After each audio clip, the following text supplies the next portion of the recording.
In the beginning there was God, and in this beginning God created the heavens and the earth. And the earth was dark and it was formless, and God's Spirit hovered over the waters. And God said, "Let there be light," and it was, and there was light, and it was good.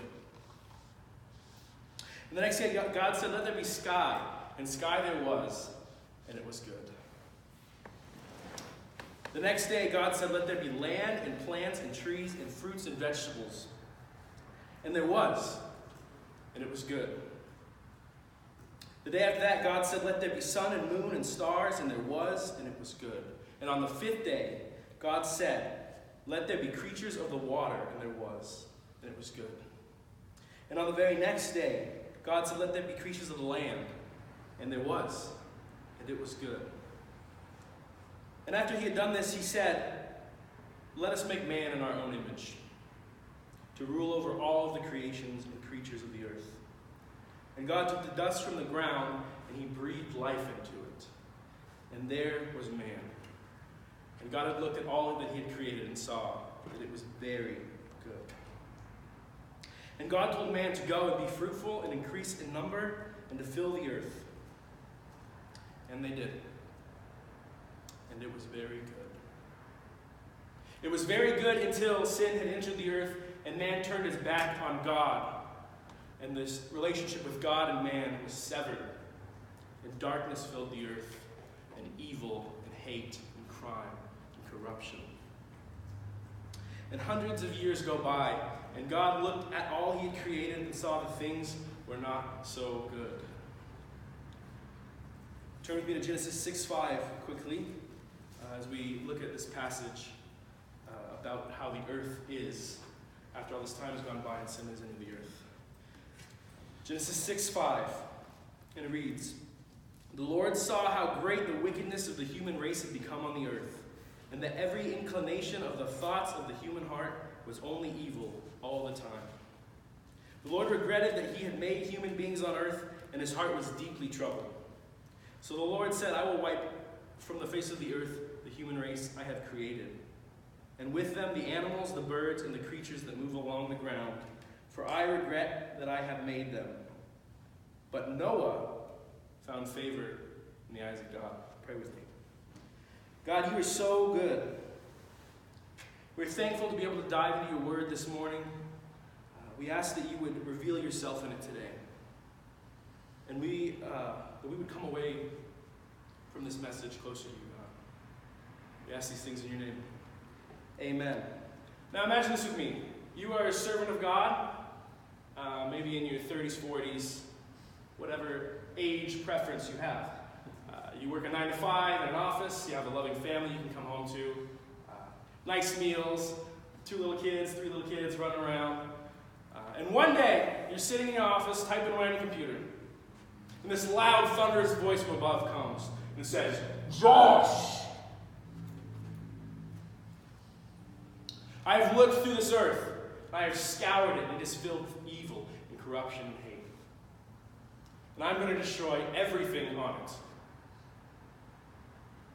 I don't know about you, but I'd be pretty freaked out. I'm just doing my normal thing, typing away, and then I hear this great big command that I'm going to destroy everything.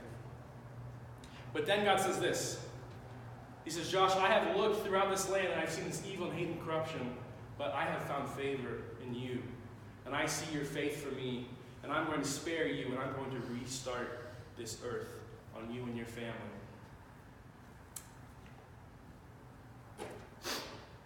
And you are to build this giant boat. And this is how you will do it. It will be 300 cubits long, 50 cubits wide, 30 cubits wide. I'll be going, whoa, slow down. I got to write this down. So God's going to destroy the earth. He wants me to build this boat, and here's how he's going to do it. Can you even imagine that? That one day you're just living your normal life, and then this crazy thing happens. Imagine all the thoughts that would be running through your head. Imagine all the feelings and emotions. I might be thinking that, God, this is way too much to be thrown on me right now. I'm comfy here. I have my kids, I have my family. Don't even let me in on this, God. But let's turn to Genesis 6:9, and we're going to look at a story kind of similar to this. We're going to look at Noah. And as we just talked about, hundreds of years have gone by in the earth since God had created it. And the earth is filled with sin. And God sees this and decides it's time to do something about it. Genesis 6:9. This is the account of Noah and his family. Noah was a righteous man, blameless among the people of his time, and he walked faithfully with God. Noah had 3 sons, Shem, Ham, Japheth. Now the earth was corrupt in God's sight and was full of violence. God saw how corrupt the earth had become for all the people on the earth and had corrupted their ways. So God said to Noah, I'm going to put an end to all people, for the earth is filled with violence because of them. I am surely going to destroy both them and the earth. So make yourself an ark of cypress wood. Make rooms in it and coat it with pitch inside and out. And this is how you are to build it. The ark is to be 300 cubits long, 50 cubits wide, 30 cubits high. Make a roof for it, leaving below the roof of an opening 1 cubit, high all around. Put a door on the side of the ark and make lower, middle, and upper decks. I am going to bring floodwaters on the earth to destroy all life under heavens. Every creature that has the breath of life in it, everything on earth will perish. But I will establish my covenant with you, and you will enter the ark, you and your sons and your wife and your sons' wives with you. You are to bring into the ark 2 of all living creatures, male and female, to keep them alive with you. 2 of every kind of bird, of every kind of ground will come with you to be kept alive. You are to take every kind of food that is to be eaten and store it away as food for you and for them. And Noah did everything just as God had commanded him. So God tells Noah his plans that the earth will be destroyed and that he will be spared. And to build a boat and to gather 2 of every living creature of land and sky. And God asks Noah all these things, and what does Noah say? He says, okay, God, done. I'll do it. Can you imagine the faith that Noah must have had? A faith so strong that God looks at the world that he has created, and he sees that it is evil with no hope. But wait, there's Noah. A faith so strong that faces the end of the earth at the hands of the Creator and is asked to abandon his everyday life and build a boat.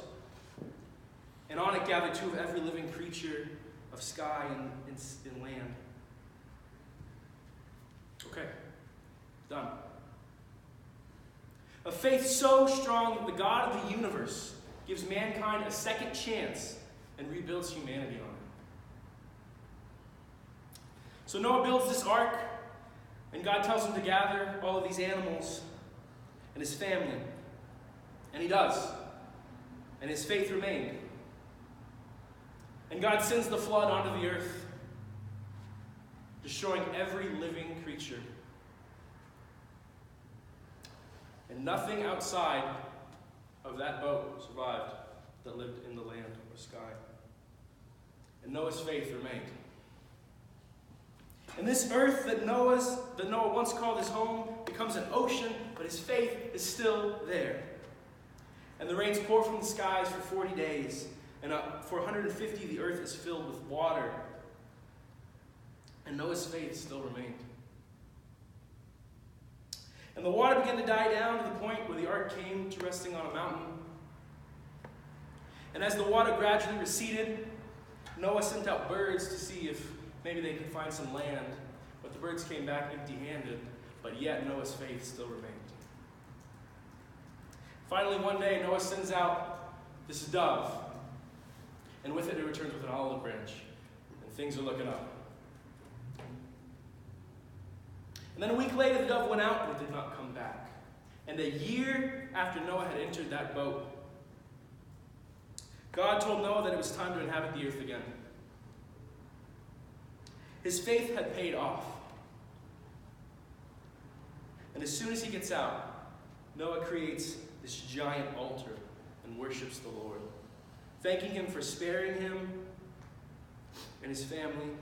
And with that, God tells Noah that never again would he flood the earth. And he establishes a covenant with God, being a rainbow in the clouds of the sky. So that when you see that, both he and you would be reminded that he would never flood the earth again. And then God tells Noah to go and be fruitful and to create more and increase in number and to fill the earth just as he had told the generations many years ago. And they did.